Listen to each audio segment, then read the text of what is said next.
안녕하세요 여러분, 논팽이 노무사 TV입니다. 최근에 이상한 변호사 우영우라는 드라마가 굉장히 큰 히트를 치고 있습니다.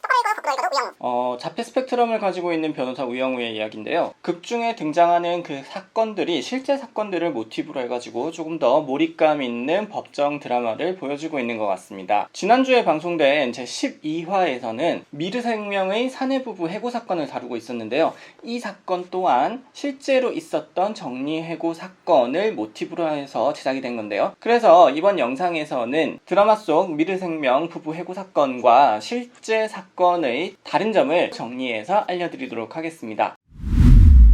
우선 이 미르생명은 농협중앙회를 모티브로 하고 있습니다. 드라마 속에서는 그냥 이 미르생명과 다른 보험사 간의 M&A 과정에서 이렇게 정리해고를 하는 걸로 나와 있는데요. 실제로 배경은 1997년도, 98년도의 외환위기 시절입니다. 그 시절에 많은 기업들이 인수합병을 하고 구조조정을 굉장히 많이 하던 시기였습니다. 그때 당시에 농협도 이러한 바람을 피해갈 수는 없었고요.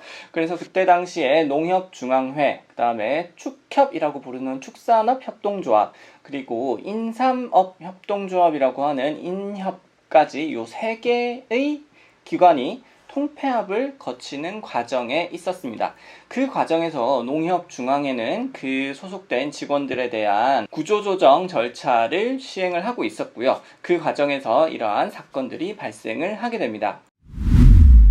드라마 속에서는 사내부부 112쌍 중에서 98쌍이 명예퇴직을 신청을 하는 걸로 나오고 있습니다. 하지만 실제 사건에서는 농협중앙회에는 762쌍의 사내부부가 있었다고 하고요. 그리고 그 중에서 단 10쌍을 제외한 752쌍이 명예퇴직을 신청을 했습니다. 그러면 실제로 이 명예퇴직을 신청을 한 752쌍 중에서는 688명, 즉 91.5%에 해당하는 쌍들이 아내가 명예퇴직을 신청을 한 케이스였습니다. 세 번째 다른 점은 실제로 회사는 강제로 구조조정을 실시하지 않았다라는 것입니다. 여러분들이 보시기에는 구조조정을 했는데 왜 구조조정을 실시하지 않았다라고 하는지 의아하실 수도 있는데요. 당시에 농협은 명예퇴직 그리고 직원들의 순환휴직을 먼저 신청을 받아서 그로써 구조조정의 효과가 달성이 되지 않았을 경우에 강제적인 정리해고 절차로 들어가려고 하고 있었습니다. 하지만 이러한 명예퇴직을 신청을 받는 과정에서 사내부부 752쌍 외에 장기근속자들에 대한 명예퇴직 신청도 많이 받았습니다. 그래서 그때 당시에 총 명예퇴직 신청을 받은 인원은 2205명이었습니다. 이는 농협도 예상하지 못한 굉장히 큰 규모의 명예퇴직 신청이어가지고요. 회사가 원래 예상했었던 구조조정의 규모를 훨씬 뛰어넘는 명예퇴직 신청을 받은 겁니다. 그래서 농협은 명예퇴직을 통해서 구조조정을 완료하였고 그 이외에 강제적인 정리해고 등의 절차는 시행하지 않았습니다. 그래서 농협은 강제 구조조정을 실시하지는 않았다라는 사실을 드라마와 다른 점이 되겠습니다.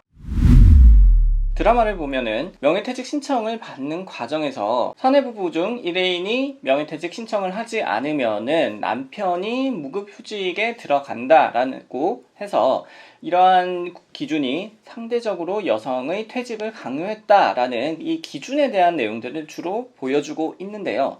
실제로 법원에서 다툰 내용들은 이러한 기준에 대한 내용이 아닙니다.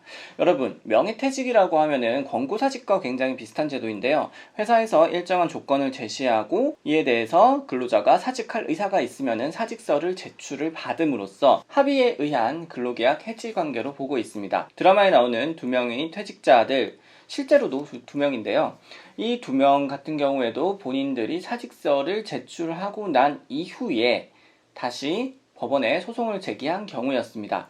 그래서 법원은 이를 판단할 때 사직서의 효력 유무에 대해서 판단을 집중적으로 했습니다. 이게 바로 드라마와 다른 점인데요. 민법 제107조는 비진의 의사표시에 대해서 규정을 하고 있고 이 사건에도 이 규정이 적용이 됩니다. 그래서 이러한 사직서가 허위로 제출된 것인지 혹은 이러한 사직서 제출 과정에서 사기나 강박이 있었는지를 실제로 법원에서는 주로 심리를 했습니다. 이때 법에서 이야기하는 그 진이라는 말의 뜻은 사직하고자 하는 사람이 진정 내심으로 바라고 있었던 점, 나는 사직을 하기 싫은데 이게 진의가 아니고 여러 가지 주변 상황을 종합적으로 봐가지고 내가 어쩔 수 없이 사직을 해야 되겠다 라고 해서 사직서에 서명을 하는 그런 외관상 드러난 행위를 진의라고 인정을 하는 기준입니다. 그래서 드라마에서 직원들 중에 한 명이 그 난임 치료를 위해 가지고 뭐 이렇게 하였다라는 그런 내용들도 나오는데요.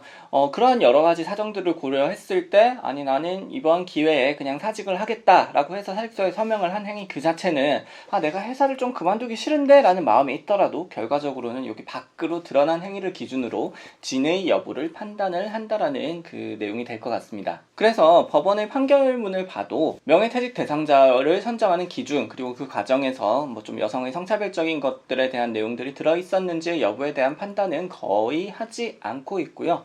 이러한 사직서의 효력이 진의인지 아닌지에 대해서 집중적으로 판단을 했고 그 결과 이때 제출된 2명의 사직서는 진의라고 볼 수밖에 없다라고 해서 최종적으로도 이 근로자들이 패소한 사건이 되겠습니다. 네, 그래서 오늘 똑바로 읽어도 거꾸로 읽어도 우영우에 나오는 미르생명 여성 우선 해고 사건에 대해서 그 실제와 드라마가 다른 점을 알려드렸습니다. 다음 영상에서도 재밌는 내용으로 돌아오도록 하겠습니다. 감사합니다.